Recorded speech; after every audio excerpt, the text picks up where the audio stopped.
He's even predicting a bloodbath. What does that mean? He's going to exact a bloodbath? There's something wrong here. How respectful I am of the American people and their goodness. But how much more do they have to see from him to understand that this isn't what our country is about? Praising Hitler, praising the Russians, honestly, condemning our soldiers for losing or dying in war or being captured in war. It said, what's wrong with Russia? They defeated Hitler. What about the millions of Americans who risked or gave their lives?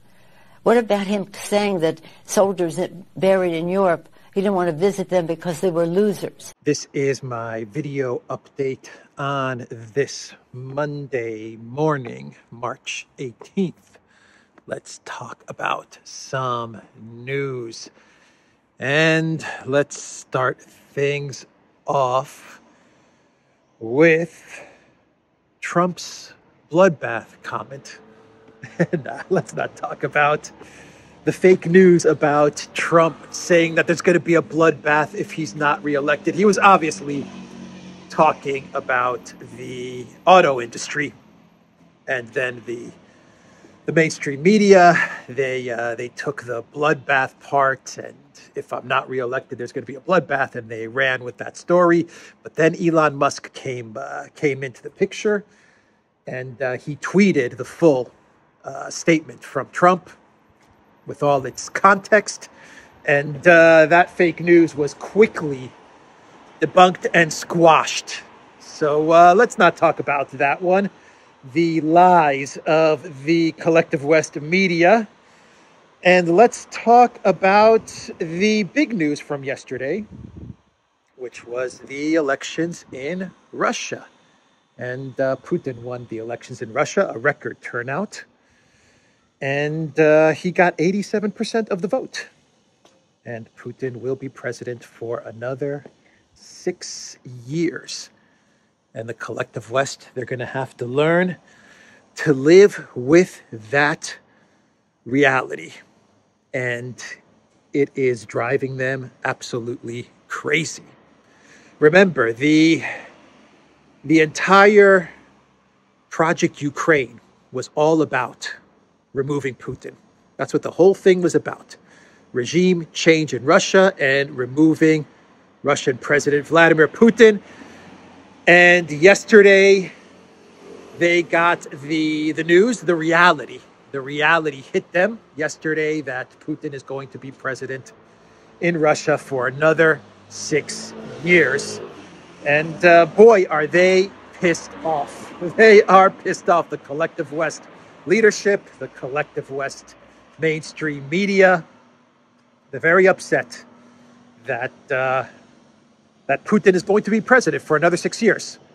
The reality that Putin is going to be president for another 6 years. And of course, the main narrative from the collective West media is that these were sham elections. From Politico, Putin wins rigged Russian election with 87% of the vote. The Guardian says a farce, not an election. Russians abroad join noon against Putin protest. The whole noon against Putin protest initiative that they tried to put out there. Russians going to the polls at noon in order to vote for anyone but Putin. And then when Sky News in London actually visited someone who was voting at the Russian embassy, they asked her, "Who are you voting for?" Because it's noon against Putin vote. And Sky News was expecting this person to say, I don't know, anybody but Putin, right? And they ask her, "So who are you going to vote for?" And she's like, Putin? And Sky News was like, but, and she's like, Putin's the best. Why would I vote for anybody else? They tried the whole Yolanda Navalny noon vote against Putin thing, and it was just a complete joke. A complete freaking joke. All the lines at the embassies outside of Russia, or at the voting stations outside of Russia, all the people waiting in line were people who were going to vote for Putin. But 87% of the vote even though the collective West calls this a sham election. That's completely false. That is absolutely false, because even collective West polling institutions like I believe it's called the Levada Center, which is it's endorsed by the collective West, right? This polling company. They even put Putin's popularity at around 85%. So if Putin's popularity is at around 85%, then it makes complete sense that he would win the elections with 87% of the vote. I mean, his election victory is exactly in line with his polling numbers. It's exactly in line with his polling. So this is not a sham election. It's just the fact that Putin is super popular. It's that simple. He is the person that the Russian people want to have lead them. And why would they choose anybody else? The economy is booming. Putin's leading the global majority. He is the leader of the global majority movement. He's winning the conflict in Ukraine. He's defeating NATO. Why would they vote for anybody else? So 87% to me sounds exactly in line with collective West polling numbers, not Russian polling numbers or favorability ratings for Putin, but collective West polling and favorability for Putin is exactly in line with the results of the Russian election. David Cameron, he put out a tweet.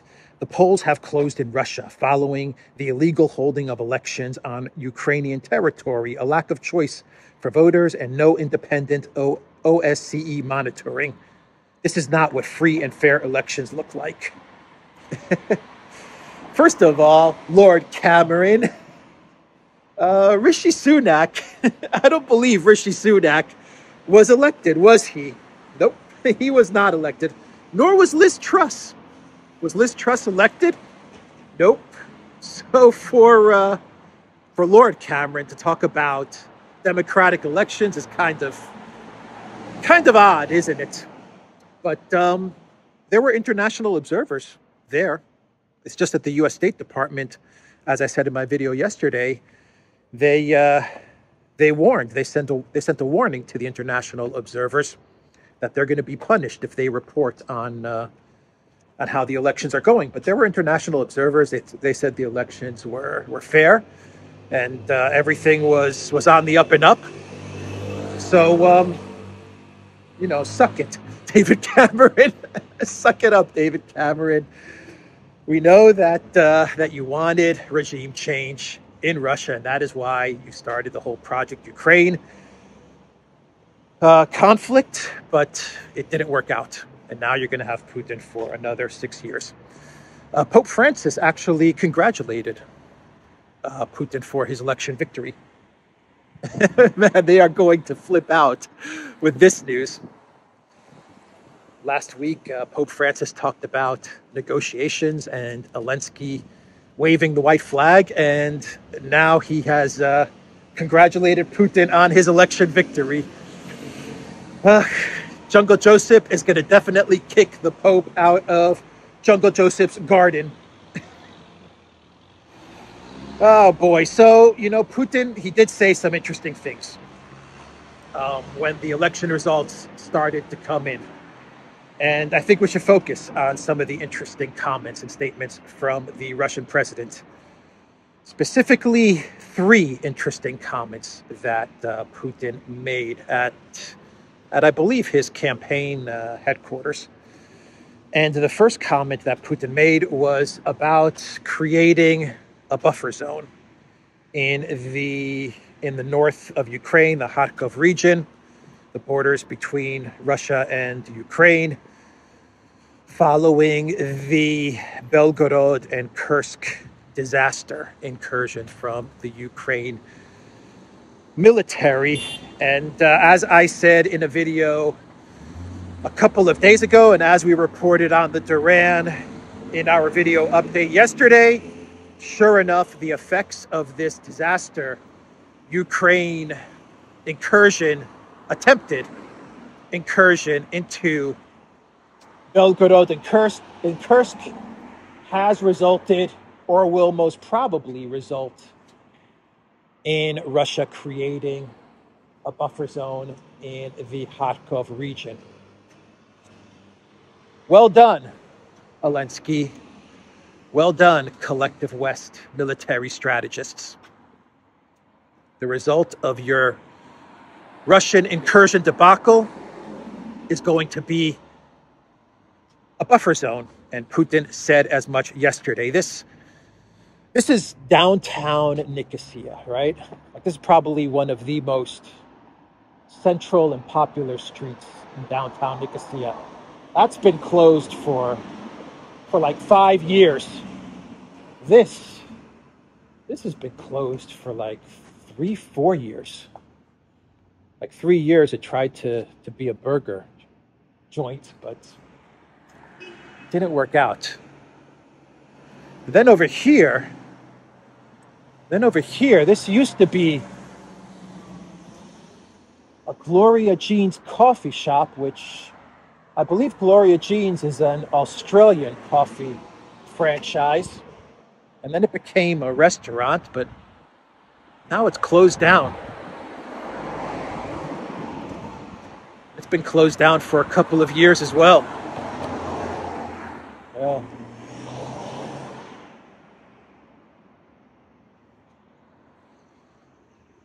So, a buffer zone. Let me read you what Putin said, and we'll talk a bit more about one of the most trafficked streets in Nicosia, which is seeing all of their shops shutting down. But let me read you what Putin said about a buffer zone.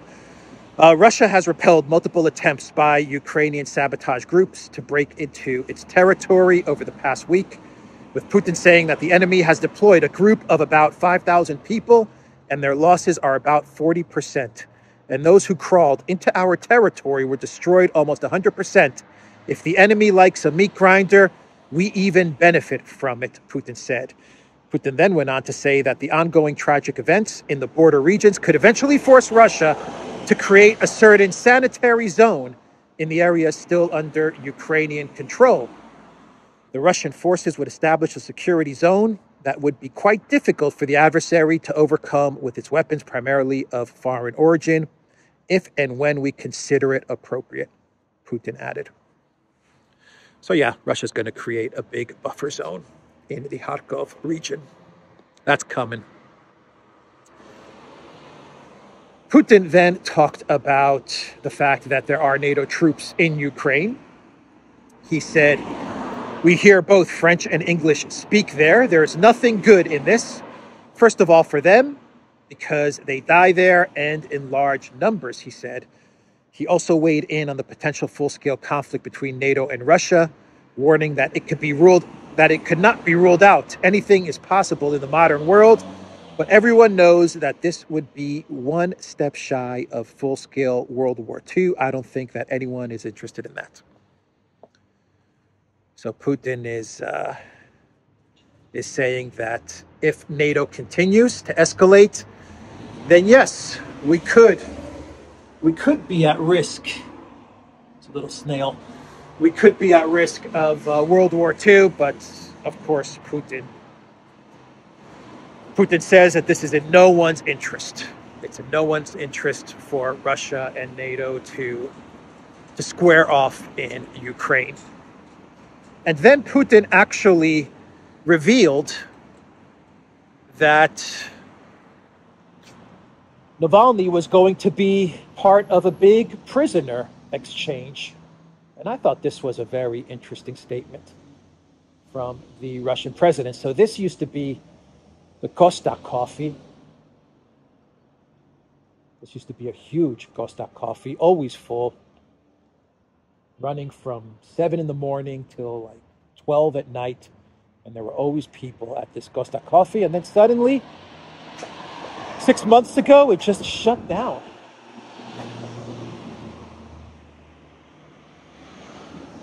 I don't know what it's going to be now, but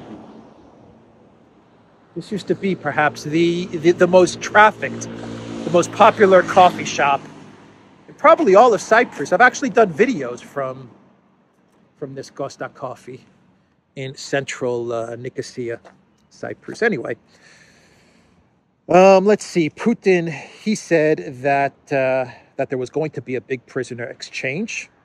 He did not mention which or how many jailed Russian citizens were to be exchanged, but he noted that the only condition for the swap would have been that Navalny would not return to the country and stay in the West. So Navalny was going to be swapped. And then Putin was saying in a statement, he said, yes, let's go ahead with the prisoner swap. But then Putin was like, he died. Then a few days later, he died. So that was a very interesting statement from Putin. And the narrative is that Navalny most likely died from natural causes, but for the collective West, I guess one theory that you could throw out there is that for the collective West, knowing that there would be a prisoner swap, and I imagine that the prisoner that was going to be swapped, or one of the prisoners that was going to be swapped, was this one guy. He was a Russian spy or a Russian military operative or assassin, and he killed this, or he allegedly killed this Georgian, I believe it was a Georgian terrorist in Germany, a guy that was behind a lot of the terrorist attacks, I believe in the Moscow metro and other terrorist attacks. And this guy allegedly deleted him in Germany, and then he was caught by the German police. And I believe, I forgot his name, but I believe he was going to be one of the prisoners swapped.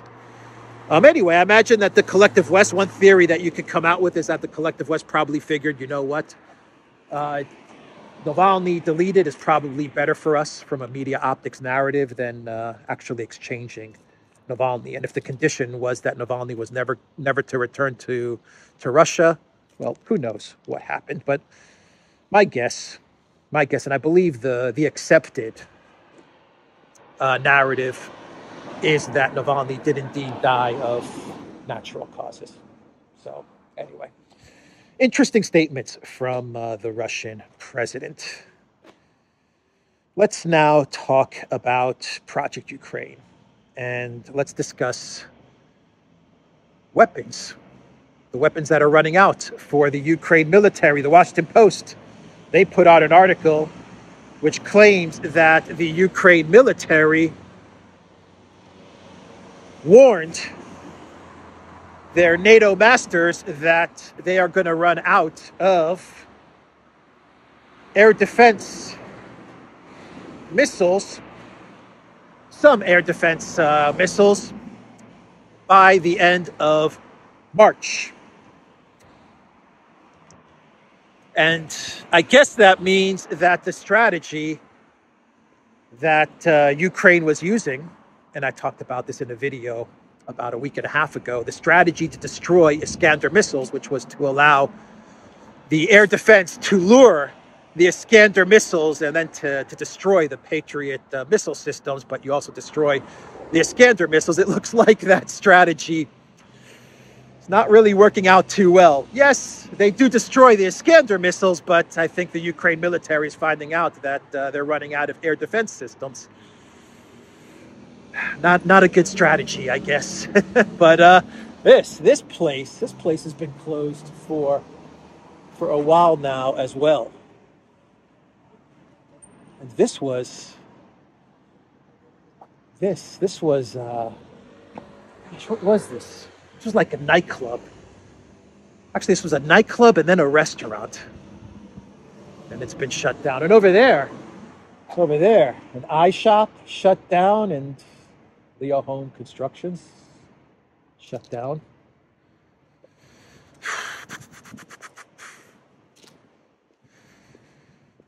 Oh boy. So yeah, they're running out of air defense missiles. That's the warning, according to the Washington Post, from the Ukraine military to NATO by the end of March. I think the Washington Post, they reported that this is going to put the urban centers of Ukraine, the cities of Ukraine, in danger if they do indeed run out of air defense missiles. This place is still open. This place is still open.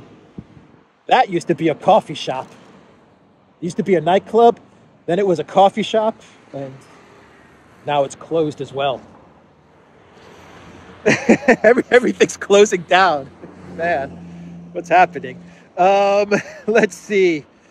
Where are we? There's a report from the Telegram channel Legitimi, which is a pretty reputable pro-Ukraine Telegram channel, and they're reporting that the Ukraine military is losing more soldiers now than they are able to mobilize. That's the trend now. They're losing more than they're able to mobilize. What does that tell you? What does that tell you? In the Wall Street Journal, they put out an article talking about Royal Vape. This place is for rent. This place is for rent as well. I don't even know what this was. This place is for rent as well.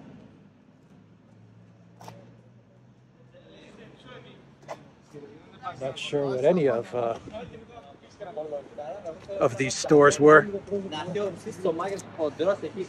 But the Wall Street Journal, they are reporting that Ukraine is in desperate need of 155 mm shells, and Czech Republic to the rescue. Czech Republic is coming to the rescue. And the Wall Street Journal is reporting on how Czechia is coming to the rescue with, I guess you could say, an insulting title from the Wall Street Journal. I mean, I understand what they're trying to do. They're trying to shame the big, powerful countries of the collective West with this title.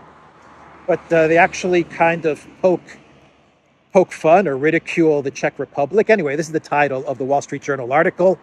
A small ex-Soviet satellite state goes hunting for arms for Ukraine. As the U.S. dithers on aid, the Czech Republic is turning to Cold War contacts to supply Project Ukraine. So, yeah, that's an interesting title from the Wall Street Journal. This title upset Jacob Janda, blue check mark, though I'm not sure exactly who he is, but he said, "We are no effing small ex-Soviet satellite. We are Czechia, a proud 10 million country whose president does phone calls with the president of Taiwan. And we just got about 1 million artillery shells to Ukrainian defenders while Germany and France do a pissing contest over egos." So an interesting reply from Mr. Janda, who I imagine is from Czech Republic, very upset with the Wall Street Journal's title. But he didn't make things any better by boasting about how the Czech Republic calls the president of Taiwan. Why is that a proud thing? What is that exactly supposed to signify? The fact that Czech Republic, they have phone calls with. He cites the president of Taiwan. Okay. Brian Berletic, he jumped on this reply from Mr. Janda, and here is what Brian said, and this is a good one from Brian. Is going from small Soviet satellite to servile proxy of Washington progress?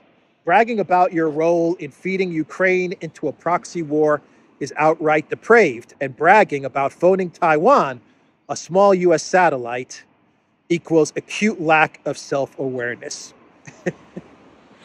That's one of the best takedowns I've seen on Twitter in a while. Well done, Brian. Well done. And we have Latvia, the foreign minister of Latvia, giving an interview to the UK's Telegraph.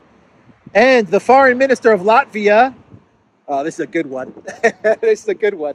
the foreign minister of Latvia, is ordering the UK government to mobilize. He is ordering the UK government to mobilize. UK conscription is what the foreign minister of Latvia is telling the UK government to do in order to fight Russia. You got that, everyone watching from Britain? Latvia is telling your government, mobilize and go fight Russia. Yeah, that's the order from the foreign minister of Latvia. When asked whether the UK and other countries should follow suit, Krišjānis Kariņš said, "We would strongly recommend this. We are developing and fleshing out a system of what we call a total defense involving all parts of civil society." The Latvian diplomat also urged London to raise its defense spending to 3% of gross domestic product, describing the move as inevitable. So he was asked by the Telegraph, because Latvia is trying to mobilize in order to fight Russia. The Telegraph asked him, is this something that the UK should do? And he was like, yeah, we strongly recommend this. We recommend that the UK start getting ready to fight Russia. So George Galloway, he put out a tweet saying, "I warn 10 Downing Street, we will fight any plan to conscript our young people to fight Joe Biden or Donald Trump's wars. Russia is not our enemy. China is not our enemy. Your government and the economic system it represents are our enemy. I promise you the mother of all battles against this. Hashtag no conscription, at no to NATO, no to war." So that was George Galloway's response. This used to be a Hard Rock cafe right here. And Hard Rock, not anymore. Though there is a Hard Rock cafe now that operates in Ayia Napa, but this shut down a couple of years ago.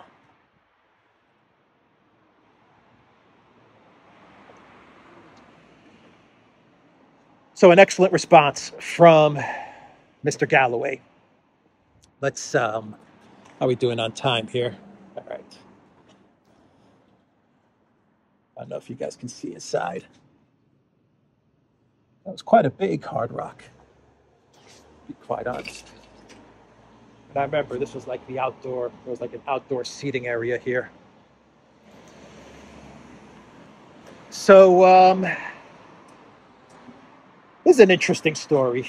NATO is announced that they are building a huge NATO base in Romania. A very big NATO base in Romania.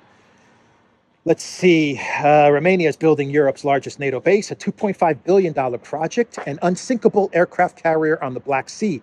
The base was built in the middle of a mountain plateau and will become the center of command and control of troops in southeastern Europe. It will be 17% larger than Ramstein in Germany. And that's a huge base. That's like a massive military base. So this is going to be 17% bigger than the base in Germany. So this is probably good news for the Romanian president, Iohannis, who is up against Mark Rutte for the top position at NATO. I imagine this is going to help him to secure the top position as Secretary General of NATO, to take over for Stoltenberg. So I guess for Iohannis, this is a positive.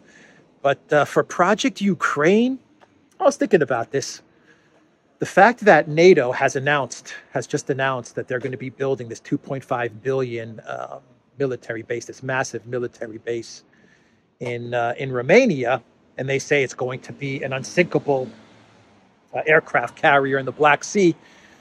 I don't know. I think that signifies that even NATO is coming to the conclusion, to the acceptance that eventually Odessa is going to be part of the Russian Federation, and Crimea is definitely not going to be captured by Ukraine, because that was going to be their unsinkable aircraft carrier in the Black Sea. So obviously they've accepted the fact that Crimea is never going to be captured by the Ukraine military or by NATO.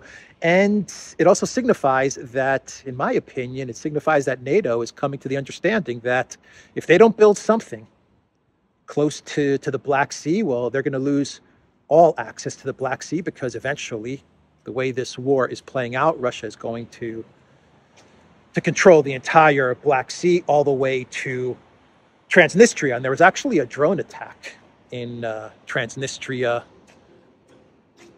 yesterday. A Ukrainian drone, took out, I believe, a helicopter at a Russian military base in Transnistria.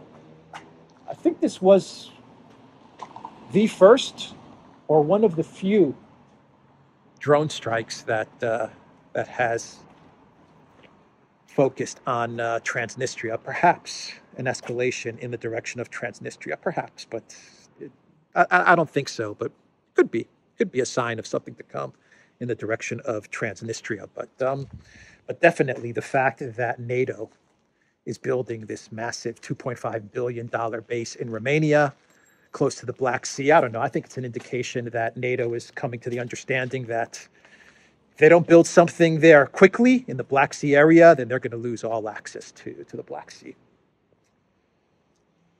And Romania, well, Romania is actually turning out like Greece, in my opinion, which is militarized by the collective West, by NATO, and by the United States. Greece has become a huge U.S. military base, and it looks like Romania is going to follow in that direction. Anyway, let's do one more story. And so quiet this Monday morning. It's a holiday here in Cyprus, so no more meat, no more eating meat as we prepare for Pascha, for Easter, which is the first week of May. I believe May 5th is Orthodox Easter this year. So yeah, yesterday was the last day of meat. Now we fast. So that's why it's so quiet today. Let's do one more story before we get into our clown world. And all the talk about the TikTok ban, or the possible TikTok ban, is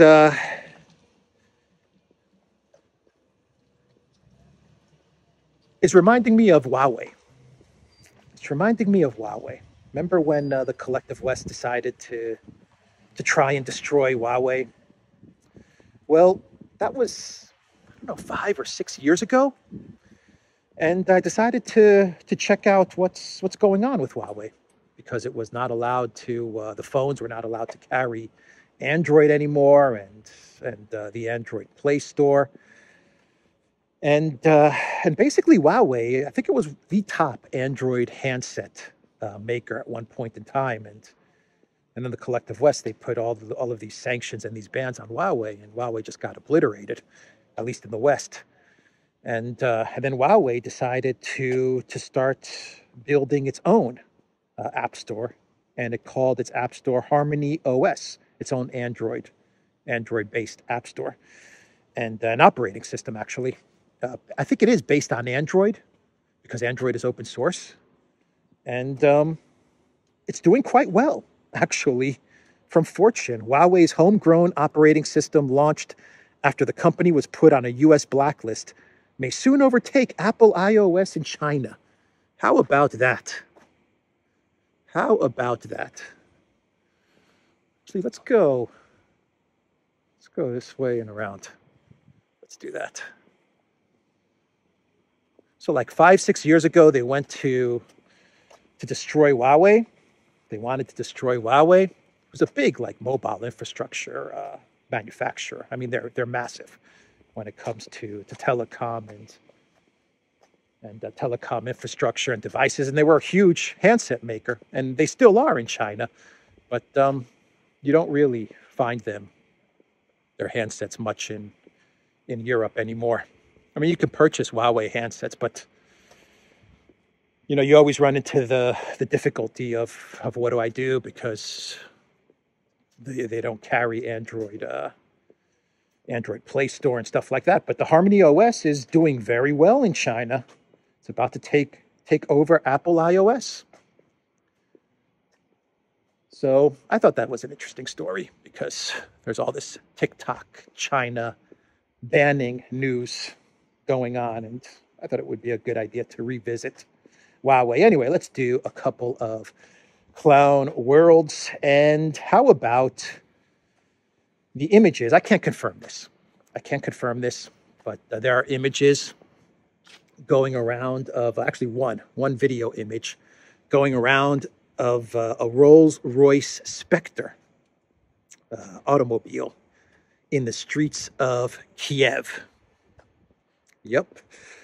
A Rolls-Royce, $600,000, I believe it's a $600,000 car. And it's driving around the city center of Kiev. And from what I understand, and I can't confirm this, but from what I understand, this is the Rolls-Royce of Ukrainian MP Vatsak. And he is the first. Once again, I can't confirm this either. So this is a clown world. So we like to play our clown worlds a little fast and loose. But from what I understand, he has become the first European owner of a Rolls-Royce, the first person in Europe to own a Rolls-Royce Spectre. Not a Rolls-Royce, but a Rolls-Royce Spectre. I don't know if that's true, but $600,000 car. Wow. Is it really $600,000, a Rolls-Royce Spectre? It's expensive. That is expensive. It's good to see the U.S. and the EU money to Ukraine being put to such good use. It's good to see that these Ukrainian MPs are able to purchase such nice automobiles and drive them around the city center of Kiev. If this story is true, if this story is confirmed to be true. Once again, I cannot confirm this, but we have the video of someone driving a Rolls-Royce Spectre in downtown Kiev. So someone owns a Rolls-Royce in the capital of Ukraine. And finally, let's do one more quick clown world. Remember the video that came out? I talked about this yesterday.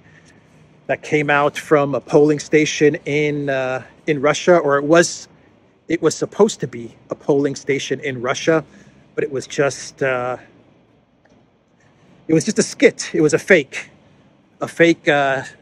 production set from the Zelensky regime, which wanted to show the Russian military going into a polling station and beating up someone who's voting at this polling station.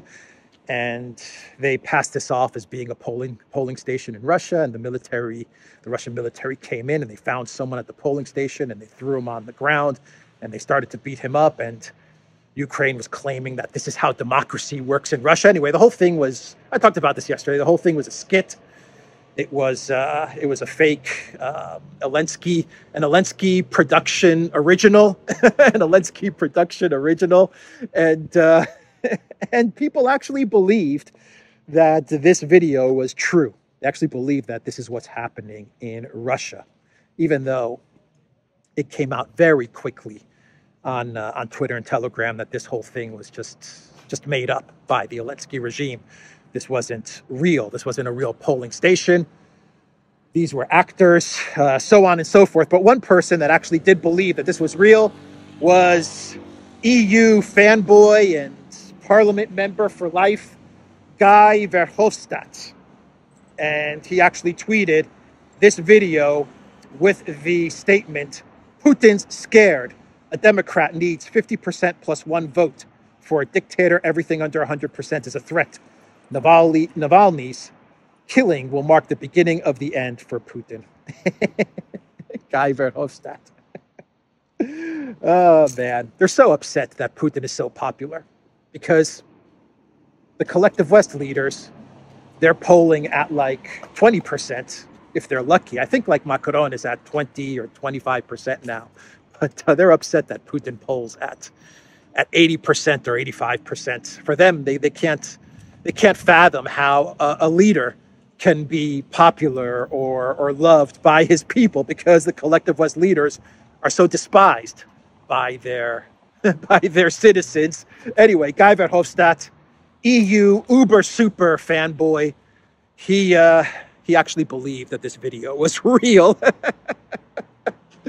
Oh man. Anyway, it happens to all of us, Guy Verhofstadt. It happens to all of us. We all get duped every now and then. Even EU Parliament members, even the smart people in the EU Parliament get duped every now and then. All right. That's the video, everybody. The Duran.locals.com. We are on Rumble, ODYSEE, BitChute, Telegram, Rockfin, and Twitter X. And go to the Duran shop. What do we have going on in the Duran shop? We must have a coupon going on in the Duran shop, though I cannot remember. But check out the Duran shop. Maybe pick up a hoodie like what I'm wearing today. Go to the Reverse Gear shop. No reverse gear? We have reverse gear. Reversegear.shop, and pick up some merch from that new store. And let's try to get this channel to 200,000 subscribers on YouTube. So hit a like, subscribe to this channel. Take care.